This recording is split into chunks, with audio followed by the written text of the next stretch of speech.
And a good morning to you. Happy July the 1st. Brand new month, second half of the year. Same flipping hot weather. That's going to be with us for a little while. Hot, sticky, maybe a little cool off coming with some rain coming in the forecast. So we'll see how that works out. We can use some rain. It's dry. I've got crunchy grass, and it's not even August. So we need just a little bit of rain. Glad to have you with us this morning. College World Series is over. And I'll go ahead and tell you right now, that karma stuff, it is real, okay? It is very real because the Vanderbilt Commodores did not fare well after they kind of got helped into the finals. I'm sorry, I'll say it. But Mississippi State one-hits Vanderbilt for a College World Series title, their first College World Series title. Do you know they came close in 1985? Okay. With Thunder and Lightning. Mm-hmm. Will Clark. Rafael Palmeiro. That's correct. Who were the stars on what's been called the best team to not win a College World Series. Thigpen was the pitcher, too. He pitched for the White Sox for years. And they had 11 great players on that team, including 2 great pitchers. But that's why they said it was the best team to not win a College World Series. And that's true. I mean, Ron Polk, who is legendary in the baseball community. He's written the book, the Baseball Playbook, which is about the stick that any baseball coach worth their weight in gold is purchased, invested in, and read cover to cover and implemented some of those things. I mean, it was a breakdown of how to run practice, but he was one of the pioneers of college baseball, and he fought the NCAA for years because they're so biased against baseball, and they still are to this day. But to see that number of scholarships, people talk about revenue, non-revenue, just the way that the rules inside of baseball. Like, for example, with baseball, you're not eligible to be drafted if you go Division I or II until you're either 3 things: age 21 in your 3rd year of eligibility, or there was one more stipulation. Unless you declare straight out of high school. Yeah, but that means you can't. Once you step on campus, you got 3 years. Right. Yeah, or you're age 21. And I'm sorry, I wish that was a rule for every college sport. Well, that's me. But again, that's restraint of trade, Yeah. and that's the problem. They pick and choose, winners, and that's the crazy part. I mean, you take a guy like me, for example, that had some opportunity coming out of high school. And having to wait 3 years. Well, who's to say? And again, let's just don't use me. Let's use anything in general. Year 1, let's say the guy throws 92, 93, and this is 30 years ago. Let's say year 2, he's doing really well. In year 3, he develops a shoulder injury and never has that opportunity again, or a knee injury, or a back, or anything like that. And where they would have had the opportunity. Those first 2 years, like any basketball or football guy does. People say, no, football, you can't. Let me tell you something. If Larice Clarett, can take that extra year and get in, they can do whatever they want. Well, you got players now that's going to take that 3rd year and devote it to training for the draft. Right. So they're going to play 2. Opt out. They're going to play 2. Right. They're going to take 1. Right. And I don't know. I don't know the best way to fix it. And now you've got the next mix into it, which we'll talk about here in just a little bit. Deregulate. The NCAA clearing the way for student athletes to make money. I mean, it's starting to get confusing. Yeah. And the one thing that you can be certain of, and this is where most people kind of lose it a little bit. Richie, good morning. Brandon, good morning. Here's where most people lose it. It's just like trying to stop somebody from breaking in your house or whatever. I have always had this saying, a lock only keeps an honest man out. Because if somebody wants to break in, they're going to break in. Mm-hmm. So they can either tear your stuff all to pieces trying to get to it, because when you develop rules that try to manipulate what people can do, legal or illegal, they try to figure out a way to push that limit or try to work around it. I don't know what the right answer is. The problem, here's where I see the problem. Milton, good morning. Bill, good morning. Here's where I see the problem, and it's gotten worse today than it was in your day or even my day further back. Mm-hmm. Here's where the problem is. As individuals, we want what we want. We want the ability to make the decision to set our direction. The problem comes in, we give you that ability, and then if it doesn't work out the way you had envisioned it, it is somebody else's fault. I need a do-over. Amen. I need a mulligan. That's a great point. That's the whole problem. I'm all about giving you the ability to make your decision, but at the same time, you've got to accept responsibility and you've got to own that decision, good, bad, or indifferent. Yeah. And that's where we don't do it. That's a great point. That's where we don't do it. And it's gotten worse. It's not gotten better. We're allowing more flexibility and freedom, but then we don't want to make you be responsible for what you chose to do. And you're so right. And not funny, but what's real today is that we, there's so many things that we want equal outcomes instead of equal opportunity. The problem is we're not an equal than society. We are greater than. We want the outcome to be equal or greater than what it should be based on the amount that we put into it. But that's the key. We're not. We can't guarantee you outcome, but we need to be able to guarantee you opportunity, and you got to let the chips fall where they may. That's why words matter. So when you hear the the punishment needs to fit the crime, not in my household. You do something wrong, it is 1,000 times worse than anything that you did wrong. Therefore, you never think about it again. Right. I had a rule when I was coaching. If you look at me the wrong way, if you say anything to me the side of the way, or you disrespect me anyway, it is immediate dismissal. There is no discussion about your feelings or what you should have done or that you're a kid. You know how many of those instances I had in 29 years?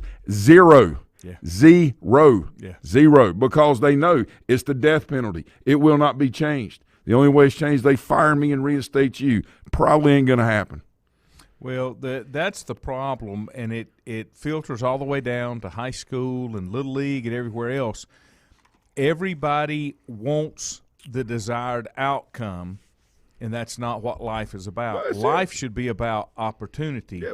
And I'm not going to get political, but we face a certain degree of that with all these things that have happened with racism or the accusations of racism, and it's really not as severe as you think, but it's viewed that way because you're not getting the outcome that you wanted. You want more than just the opportunity, and that goes across class, that goes across race, that goes all the way through. Today's society doesn't want opportunity. They don't want to have to work for anything. They don't want to have to deal with the consequences of their decisions and their actions, and that's where the bad thing comes in. Yeah. That's where the problem comes in. Now, Mississippi State last night, 9-0. I believe it was a two-hitter. One hitter. Yeah. One hitter. Two the boy pitchers. Was safe. Two pitchers. Yeah. Okay. Yeah. Two pitchers. The kid that got pulled had a no-hitter going to sixth inning. And, of course, I was at the Crawdads last night. We were watching the game with several people, and I could hear, grumblings. Well, he's throwing a no-hitter. Why are they taking him out? Let me tell you something.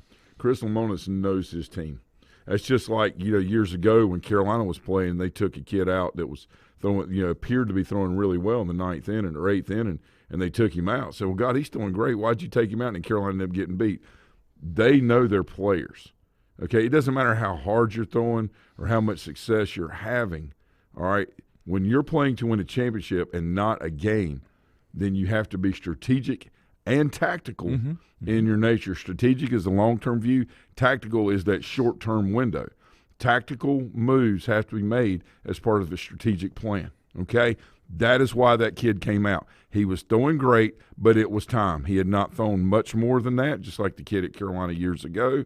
He had not thrown that many innings, and his success rate was his fastball starting to get flat. He was a spot pitcher. That is what gives Vanderbilt, teams like that, major headaches. Because, Laney, when the kid last night threw ball 4, the ball was this much off the plate. Mm-hmm. All right? He's pecking. Doesn't matter if he walks. Some guy didn't hit a double or home run.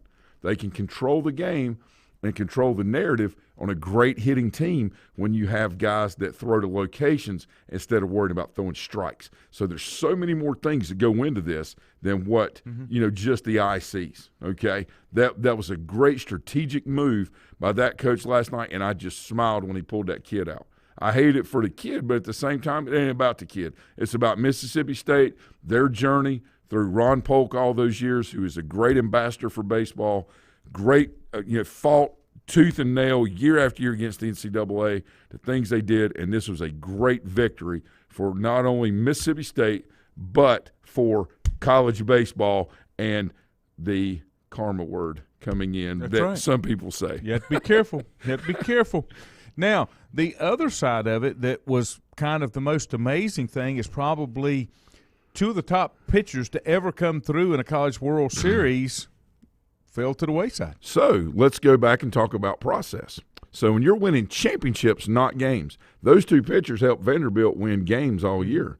But when it comes to a championship, it's not about your great players. And a lot of people don't understand how much difference it is between a regular season and playoffs and championships. It is drastically different. But what is the same, whether it's through the year or in the championship-style play, whatever, your individual great players can help you win games. But the guys that are in the middle of the road, your players, male, female, whatever, role players that are in the middle of the road, that are kind of that 60-40 mix, you move them to 50-70, there's your opportunity to win national championships. And guess what happened last night? The 40-60s got moved to 50-70s, and they won it. Yeah. Bottom line. Yeah. Josh Stewart, good morning. Andrew, good morning. This was something that Ryan McGee did. ESPN put up a poll. Who's the greatest College World Series champion of all time? Now, I'm going to give you a couple here. The first round was now, and this is matching different teams from different eras. Yes. Okay. Yeah. Today's 2 years ago, Vanderbilt against USC in '73, Miami in 2001, and Arizona State '77, Texas over LSU, the '83 Texas and 97 LSU, and then '95 Cal State Fullerton over 87 Stanford. Well, it came down to the '83 Texas team over the '95 Cal State Fullerton. Roger Clemens. Inaccurate. Roger Clemens. That team went 66-14, powered by Roger Clemens, 7-time Cy Young. You say no. I say no, but listen, again, we do opinions in this thing. Yes. Obviously, it's a poll, and people got to vote on. This guy did a great job breaking things down. The one thing that is not taken into account is the hot bats in '97 that LSU was able to capitalize on. They did something called the blast system when they hit. It was called base leverage, arm action, stance, and torque. They were able to take the barrel of the bat, which was 2 3/4 inch, with drop fives. Today, all kids play with drop threes until you get to pro ball, okay? And the bats are 2 1/4 instead of 2 3/4. They were able to take that philosophy of hitting, no matter how hard you threw the ball, and the ball was flying out of the park. They would have outscored, and in my opinion, okay, because I saw the '83 World Series. Okay, I was 11, 12 years old. I remember it very well. Texas was a tremendous team. But what you can't overcome, all right, is that kind of hot bat when you've got that many guys on an LSU team.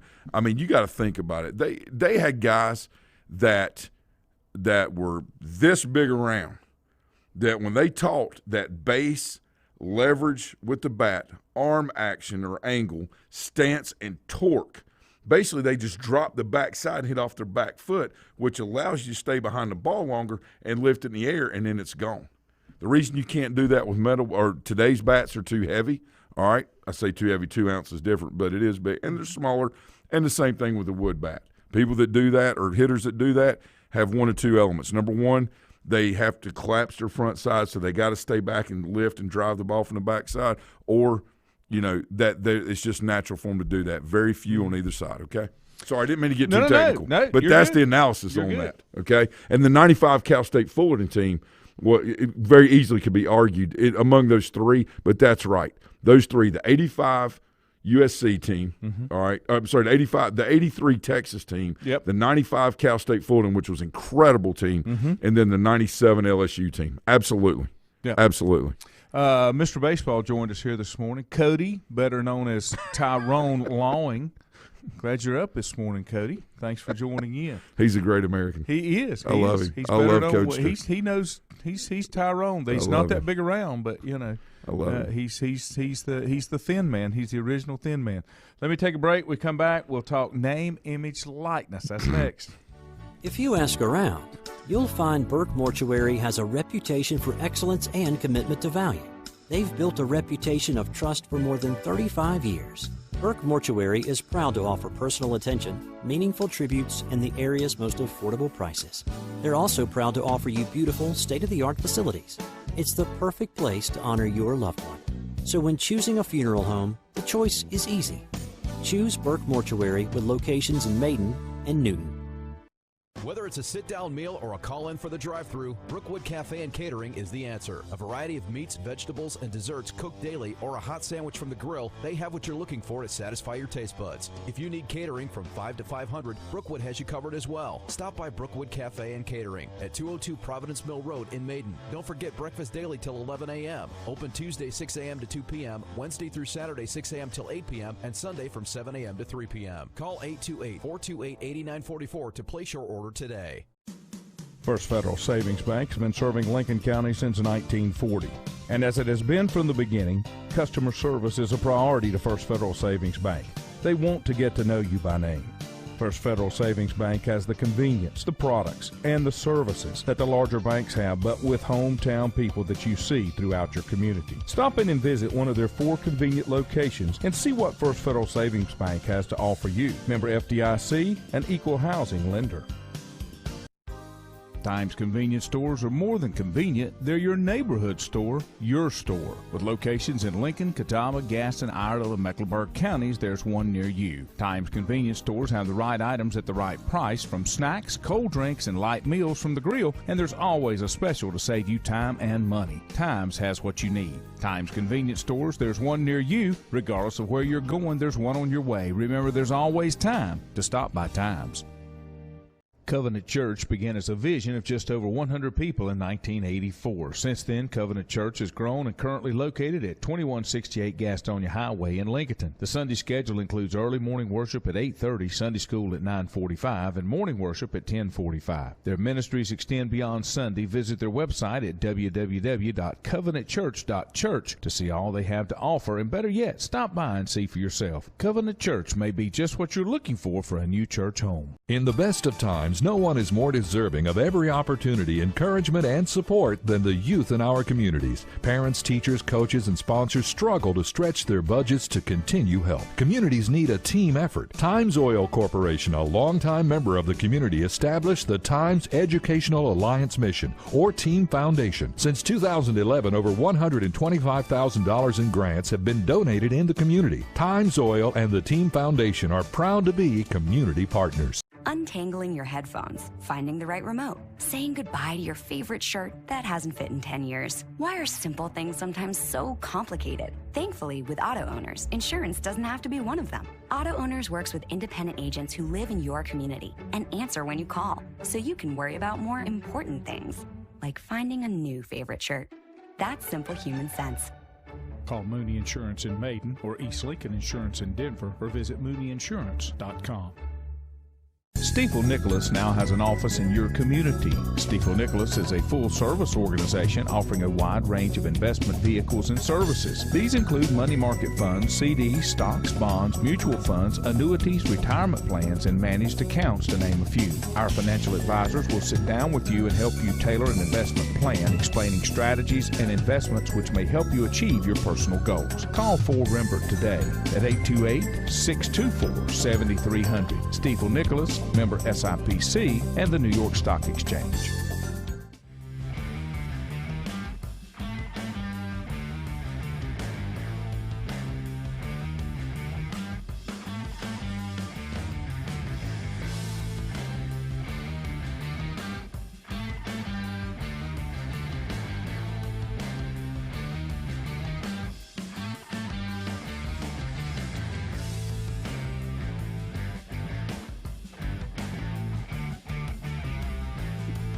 And welcome back.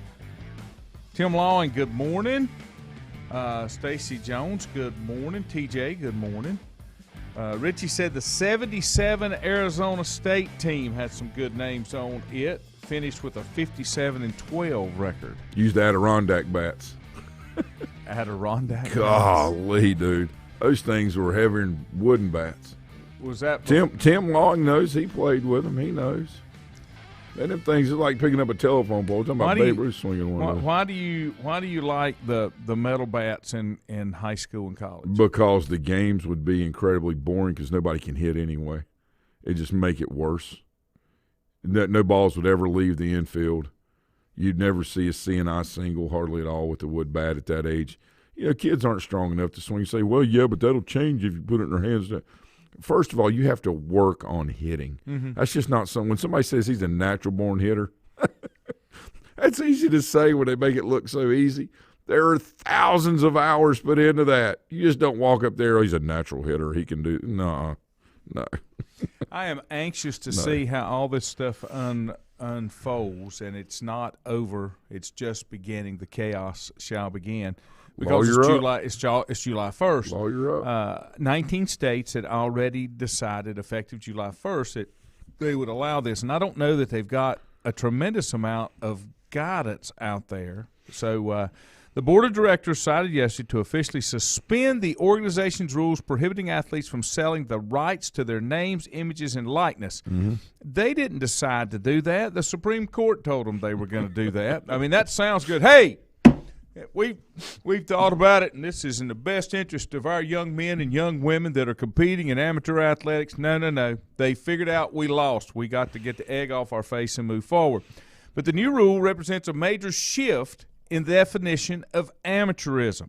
Now, amateurism, to my recollection, went out in the world of sports. I'm older than you. About 1972 Olympics, when all the Russians were professional athletes. Right. Yeah, sure. Okay? Sure. And the good old U.S. of A. couldn't deal with that. They couldn't do it. They couldn't call it what it was, and we're above that. And they were getting waxed because they had professional athletes out there that all they did was train. Okay. And if all you did was train and did not have to make a living doing anything and were able to live and survive in your family, that would make you a professional any way you want to slice it. Yeah. So to me, that's when it started changing, early 70s. But here's what Mark Emmert said, and he is such a fine fella. He outstanding young man. He said, this is an important day for college athletes since they are now able to take advantage of name, image, and likeness opportunities. Let me tell you something, folks. He's got blood on his hands from trying to scratch his way to prevent that from happening. I can't imagine somebody didn't have their hand up his rear end moving his mouth because he couldn't come up with that phrase because he doesn't believe that. But with the variety of state laws adopted across the country, we will continue to work with Congress to develop a solution that will provide clarity on a national level. The current environment, both legal and legislative, prevents us from providing a more permanent solution and the level of detail student athletes deserve. This is a free market. Get the crap out of the way. Just get out of the way. You're trying to figure out how do we do this. You can't. The genie's out of the bottle. Let it go. The board's decision comes after several years of debate and just one day before the law goes into effect. Had the NCAA gotten on top of this years ago and started to work it into the policy, it wouldn't have come down to the Supreme Court saying, stop, go away, stop. And that's what happened. Now, schools, here it is. There were more than a dozen states, 19 to be exact, that will make it illegal for schools to follow the long-standing NCAA rules that have until this week prohibited athletes from making money. NCAA rules that prevent schools from paying players directly remain intact. That's where everybody kept losing it. Where's the money coming from? Cannot come from the university. They cannot pay the kids. It comes from third party. It's the under-the-table money that's always been flowing in. Now it's going to come to the top side of the table. So, Lanny, let me ask you a question. Okay. XYZ Booster over here gives $500,000 a year to the university. Mm-hmm. Okay? Mm-hmm. So now the university says, hey, don't give us that money. Mm-hmm. they insinuate or not that money may need to go somewhere else. Okay. So now what? They're going to do endorsement contracts. There you go. Yeah. All right, now this is the other thing. Let's do a role play. But here's the thing. That was going on anyway in a lot of places and has been back to my day. Okay. Okay, fine. So you either have rules and you enforce them or you don't. And they didn't. Okay. But no, don't disagree at all. But that's what I'm talking about. Deregulation is the greatest thing that could happen in this. Okay. That's not what's happening here. It's actually going to be more regulation put in place that's going to be controlled. You follow where the money's coming from. I think it's going to be hard to control it. I'm not talking about the athletes. Let's do a role play. I'm the coach. Okay. You're a 5-star quarterback. Okay. All right. You're coming out of high school. You've been on ESPN's Top 100, but you're the number 1 overall can't-miss prospect Arch of Manning. all time. Okay, of all time. Yep. Now you're leaving high school. You're in the summer, and you're getting ready to go to college. Instead of going straight to the NFL because everybody thinks you're going to be, the greatest thing ever, you decide to go to wherever. Let's just say we're at Maiden University, okay? University of Maiden, all right? You come in. I've had a kid that's been playing quarterback for 3 years that's a pro kid, and he's been in our system, okay? We don't run spread offense. We run under center and some shotgun and throw the football, okay? So I've got this guy. I'm building my team for national championship, but you've decided to come here, all right? You get here, and after 3 weeks on campus and in film studies and in practice, I see you're the most talented player I've ever laid eyes on. But yet you don't watch film. Your release is a little slow based on the next level of competition. I'm starting to see that. And all of a sudden we're a month and a half into the season, all right? And those endorsements that he's had all summer and made money on start going away because he's not playing, all right? Me as the coach feels like this kid I've had for 3 years, all right, 4 years basically, redshirt his freshman year, gives us the best chance to win the national championship at the University of Maiden. What do you think that guy's going to do? He's just going to enter the portal? I don't think so. What do you think he's going to do? I think lawyer up is all I got to say. The first thing I think is going to happen, I think these endorsement deals are going to run with the school year so it doesn't get messy during the season. Won't happen. You It'll don't think happen. so? No, as soon as they leave high school, as soon as they played their last high school football game for amateur status because it's not in high school yet, because they can't do that in high school, right? Yeah. As soon as he played it, he or she, whatever, have played their last football game, softball, whatever, basketball, whatever, it's going to start. Yes. Right then. Yeah. But what I'm saying, I think they do it for a year, and I don't know. I don't know how that's going to happen. Hey, no good deed goes unpunished. And let me tell you something. Who's going to win in this? How can they? I guess where I'm coming from, I understand what you're saying, and I can see that because we live in the United States of the offended. We're going to sue you. What happens to high school coaches all the time? College coaches. But here's the thing that I'm not sure they can win, and it may depend on the political persuasion of the courts that they go before. But you have, like we were talking earlier, you have opportunities to go take your talent somewhere else. You've cost them money. It's not about where you're playing. That's what I'm trying to say with this whole thing. It's not about playing football or basketball or softball or baseball. It's not about that. It's about money.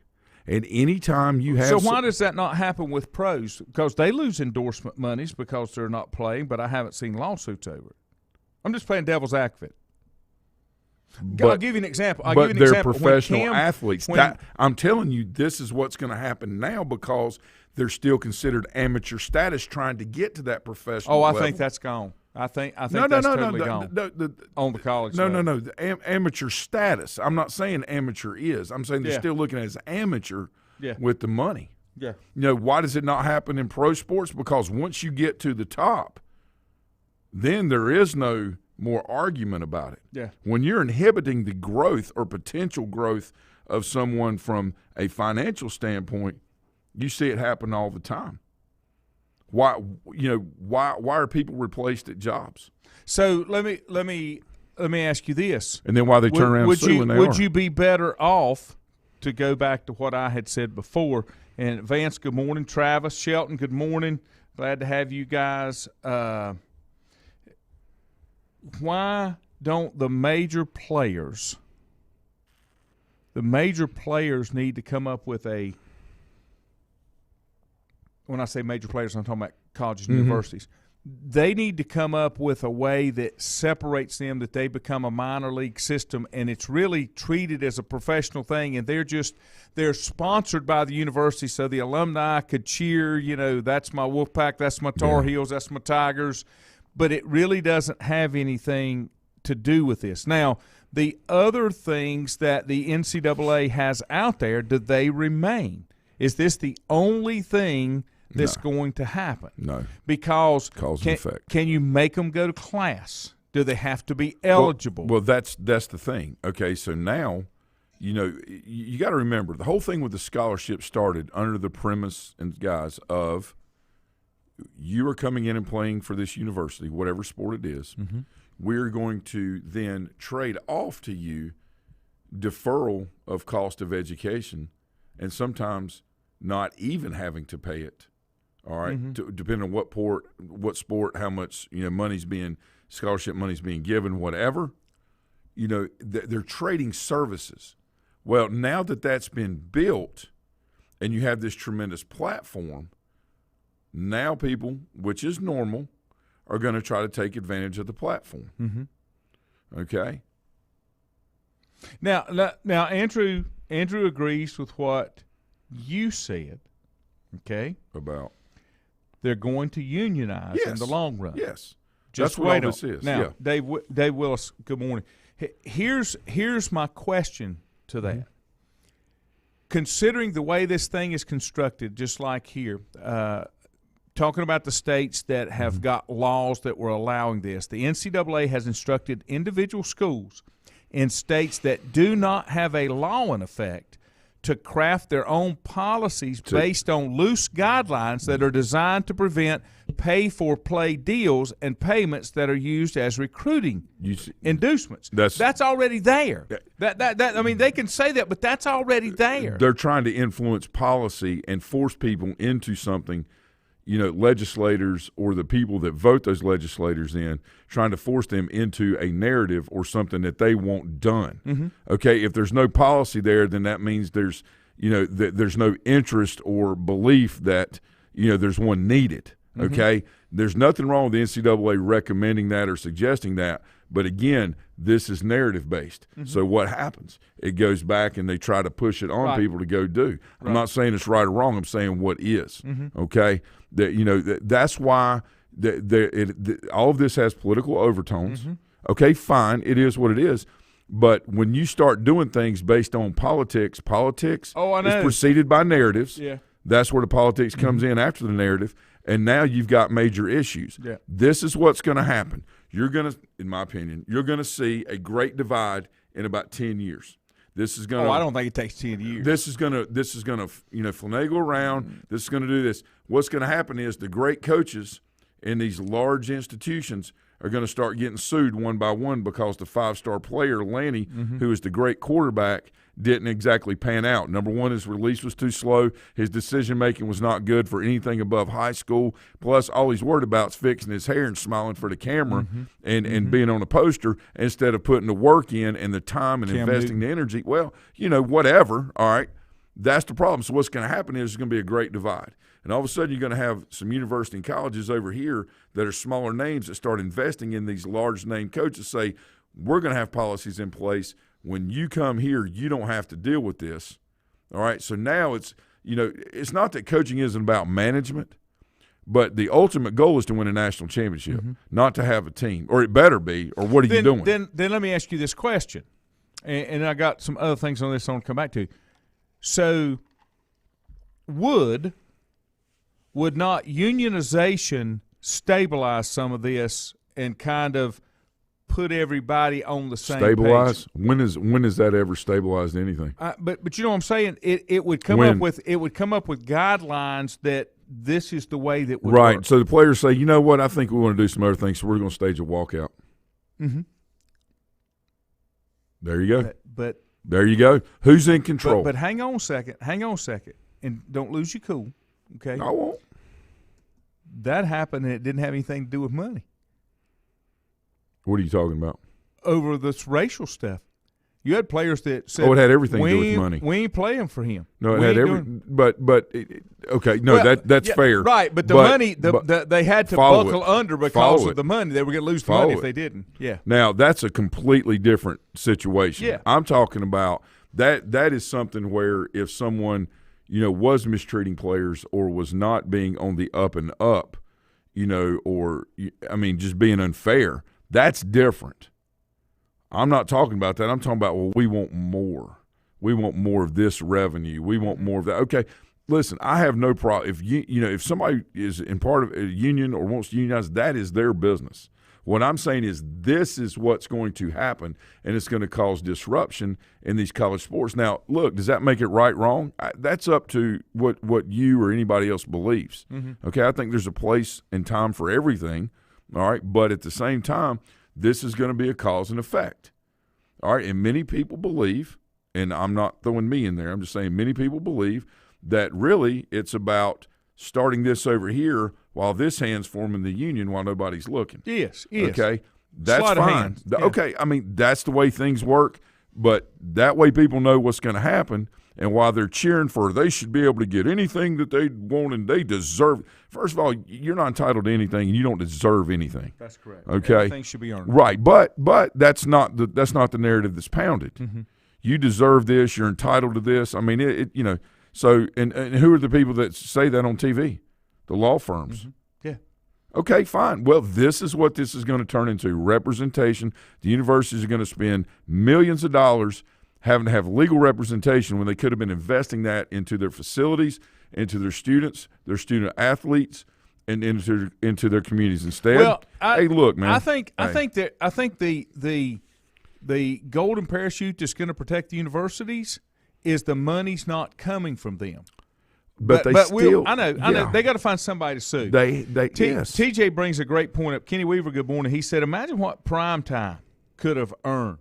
The problem is, and this is what you said, every college athlete will think they should be getting something, and most guys won't get anything. Lots of friction will be created at the team level.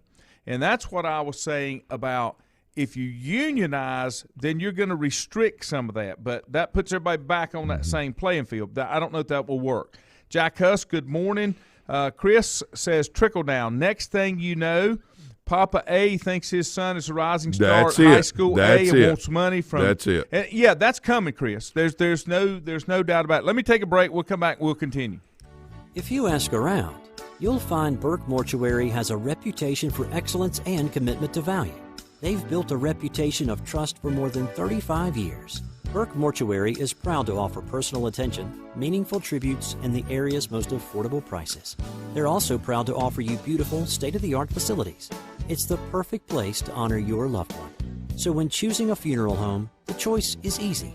Choose Burke Mortuary with locations in Maiden and Newton. Whether it's a sit-down meal or a call-in for the drive-thru, Brookwood Cafe and Catering is the answer. A variety of meats, vegetables, and desserts cooked daily or a hot sandwich from the grill, they have what you're looking for to satisfy your taste buds. If you need catering from 5 to 500, Brookwood has you covered as well. Stop by Brookwood Cafe and Catering at 202 Providence Mill Road in Maiden. Don't forget breakfast daily till 11 a.m. Open Tuesday 6 a.m. to 2 p.m., Wednesday through Saturday 6 a.m. till 8 p.m., and Sunday from 7 a.m. to 3 p.m. Call 828-428-8944 to place your order today. First Federal Savings Bank has been serving Lincoln County since 1940. And as it has been from the beginning, customer service is a priority to First Federal Savings Bank. They want to get to know you by name. First Federal Savings Bank has the convenience, the products, and the services that the larger banks have, but with hometown people that you see throughout your community. Stop in and visit one of their 4 convenient locations and see what First Federal Savings Bank has to offer you. Member FDIC, an equal housing lender. Times convenience stores are more than convenient. They're your neighborhood store, your store. With locations in Lincoln, Catawba, Gaston, Iredell, and Mecklenburg counties, there's one near you. Times convenience stores have the right items at the right price, from snacks, cold drinks, and light meals from the grill, and there's always a special to save you time and money. Times has what you need. Times convenience stores, there's one near you. Regardless of where you're going, there's one on your way. Remember, there's always time to stop by Times. Covenant Church began as a vision of just over 100 people in 1984. Since then, Covenant Church has grown and currently located at 2168 Gastonia Highway in Lincoln. The Sunday schedule includes early morning worship at 8:30, Sunday school at 9:45, and morning worship at 10:45. Their ministries extend beyond Sunday. Visit their website at www.covenantchurch.church to see all they have to offer, and better yet, stop by and see for yourself. Covenant Church may be just what you're looking for a new church home. In the best of times, no one is more deserving of every opportunity, encouragement, and support than the youth in our communities. Parents, teachers, coaches, and sponsors struggle to stretch their budgets to continue help. Communities need a team effort. Times Oil Corporation, a longtime member of the community, established the Times Educational Alliance Mission, or Team Foundation. Since 2011, over $125,000 in grants have been donated in the community. Times Oil and the Team Foundation are proud to be community partners. Untangling your headphones, finding the right remote, saying goodbye to your favorite shirt that hasn't fit in 10 years. Why are simple things sometimes so complicated? Thankfully, with auto owners, insurance doesn't have to be one of them. Auto Owners works with independent agents who live in your community and answer when you call, so you can worry about more important things, like finding a new favorite shirt. That's simple human sense. Call Mooney Insurance in Maiden or East Lincoln Insurance in Denver, or visit mooneyinsurance.com. Stifel Nicholas now has an office in your community. Stifel Nicholas is a full-service organization offering a wide range of investment vehicles and services. These include money market funds, CDs, stocks, bonds, mutual funds, annuities, retirement plans, and managed accounts, to name a few. Our financial advisors will sit down with you and help you tailor an investment plan, explaining strategies and investments which may help you achieve your personal goals. Call 4Rembert today at 828-624-7300. Stifel Nicholas, member SIPC, and the New York Stock Exchange.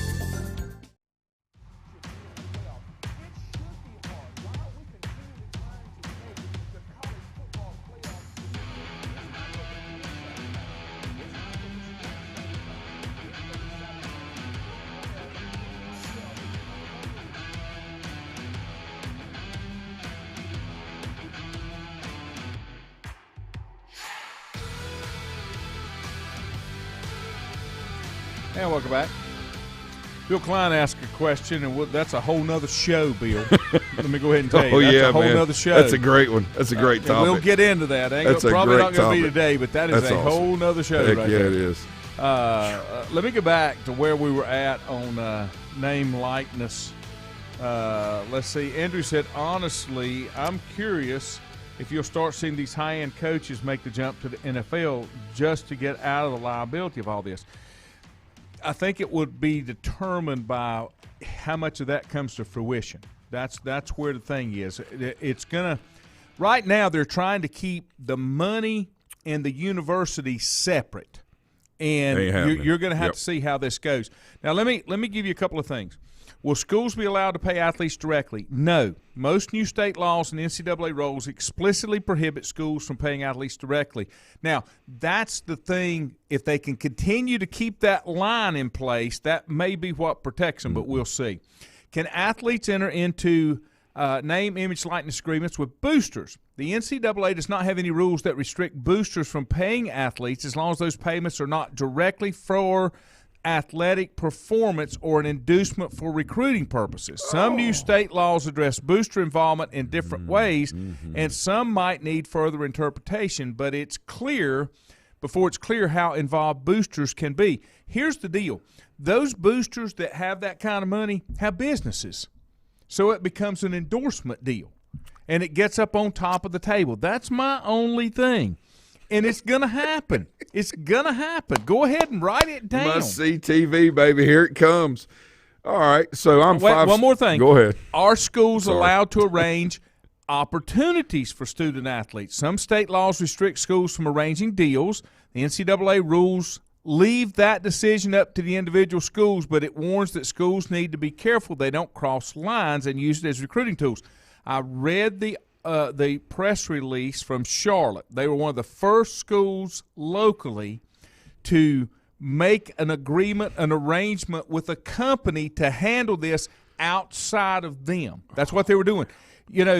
what you try to do, it's the same thing with you set up corporations to give you the corporate veil so that it can protect you, okay? The schools are doing the same thing. They're hiring outside organizations to work as intermediate. And here's the thing.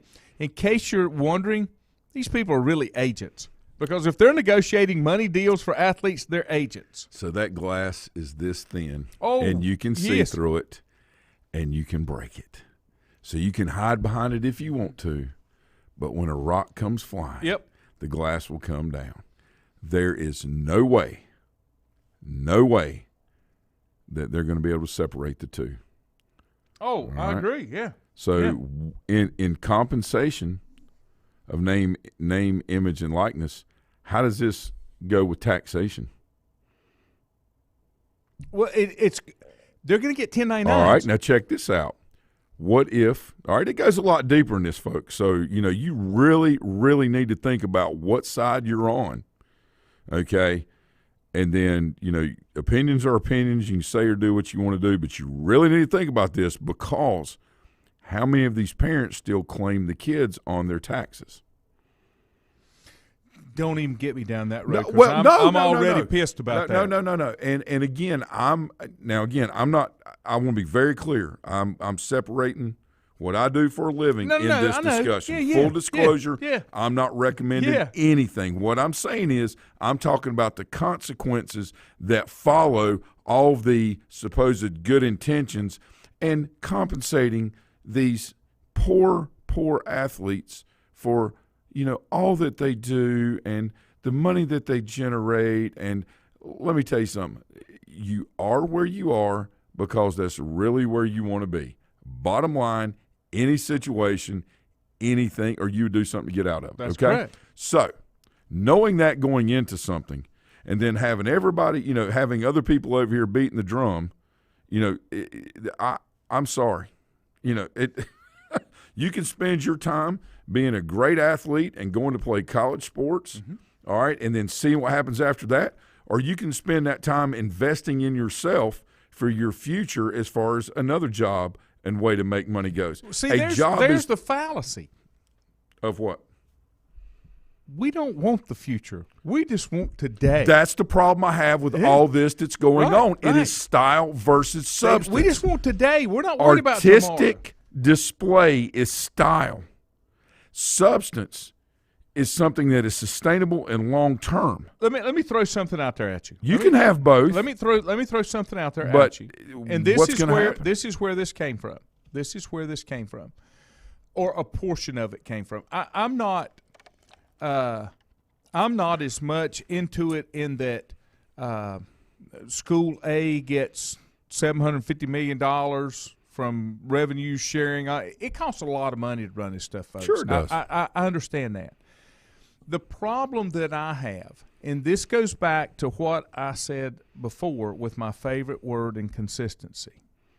If I am a music major and I'm very creative, and I can write a score for a Broadway play and get paid for it, I can do that as a student in college. I can take my talents, okay? I'm on scholarship. I'm on full scholarship like an athlete. I'm on an academic scholarship. But I can take my talents as an artist, as a musician, and I can sell my works, my efforts, and not be penalized. As long as you're off campus. I don't know. I don't know if there's even a rule for that. Okay, so there's where my problem lies. You've got to be consistent. I don't want they're players, two separate issues. I don't want players to be paid to play. I've never wanted that. Never wanted that. I told you the only two things that I want is I want the players to be able to have pocket money because they can't work a part-time job like any other college student. That's all. And that's not a $40,000 a year part-time job. That's not it. Yeah. I want them to have some pocket money because I watch kids that I play with didn't. The other side of it is I don't think that the university should be able to profit off of my success as a likeness. I do like that part because I don't think that's right. And it all came down to the NCAA college football games that were sold on video systems. Yeah. I know we differ there. No, it's okay. I mean, I completely understand and appreciate what you're saying. I just feel like they're two totally separate issues, and two totally separate things. I mean, these college athletes have chosen the path that they're going on, and whether they have money or not, these guys get stipends anyway. Well, back in my day, you didn't. Right, but that's like not Bill the Klein case said, today. 65 years ago, they got $3 a week for laundry. I had laundry money. Yeah, right. When I was in, 40 years ago. But it's drastically different today. Those concessions have been made, to make sure people can function under, the increased cost of whatever, living wherever, doing whatever. You got to be able to function, but at the same time, here's another one. This is one of the things that, just to get your take. One of the things that has bothered me, you've got coaches that profit from shoe deals, apparel deals that they make that the kids have to wear. I go back to Zion Williamson. What if he had a better shoe from another manufacturer, but he couldn't wear it against Duke because they had an exclusive contract? That goes back to when my daughter was playing travel volleyball. 14, 15 years old. She had to wear, the only thing that was the exception was shoes.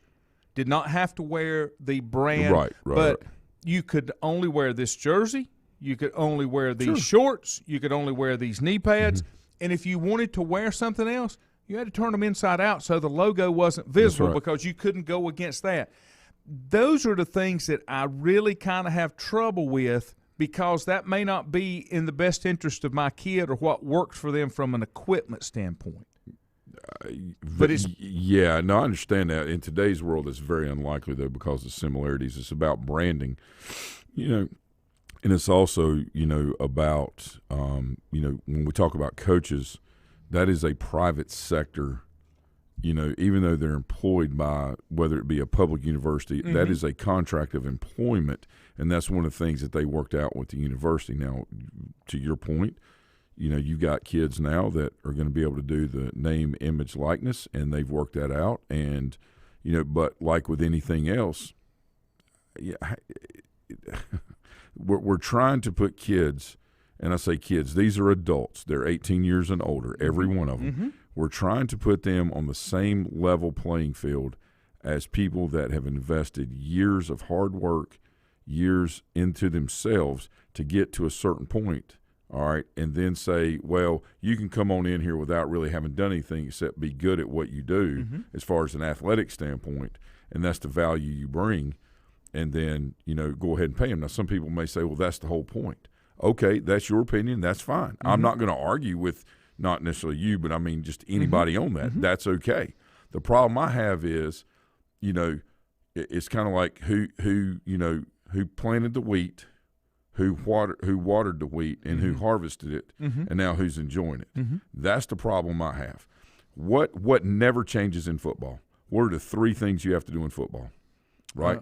Block, tackle, and have more will than the other person. Right? This is the same way in life. You can't just skirt it because you have a screen and that makes you smarter than everybody else. All right? That is substance versus style, Lanny, and that'll never change. Yep. Let me give you a couple other things, get your take on it. Question was, will an individual be required to report any of their activities or deals to the school? Most laws provide a time frame in which the athlete needs to share the details. In some states, the schools need to approve the deals ahead of time, which it should not be. Schools do not want to get involved in this. That's right. The NCAA rules don't specifically require that athletes report their deal, but it's likely that most schools will create policy. No, they don't need to get involved. They don't need to get involved. They just need to get a 1099. It needs to go straight to the NCAA. You need to leave the school out of it. That way. It doesn't need to go to the NCAA. No. Sign your deal, get a 1099. No. What I'm saying is, if they're going to try to regulate it, it doesn't need to be done at the school. That's how they're going to be able to stay out of it. It doesn't need to be regulated. But the NCAA doesn't. It already is because they got rules in place. Well, that's the problem. They're not going to work. That's your first lawsuit you're going to have. Right. And then here's the other thing. Here's the other thing. It says, why isn't there one universal set of rules? It's because the NCAA thought they could force their will and never let this happen, and waited till the legislatures got involved, and when they got involved, you don't have any choice. So, which I think's worse. Why isn't there one universal set of rules for college athletes? There are Would that not be a union?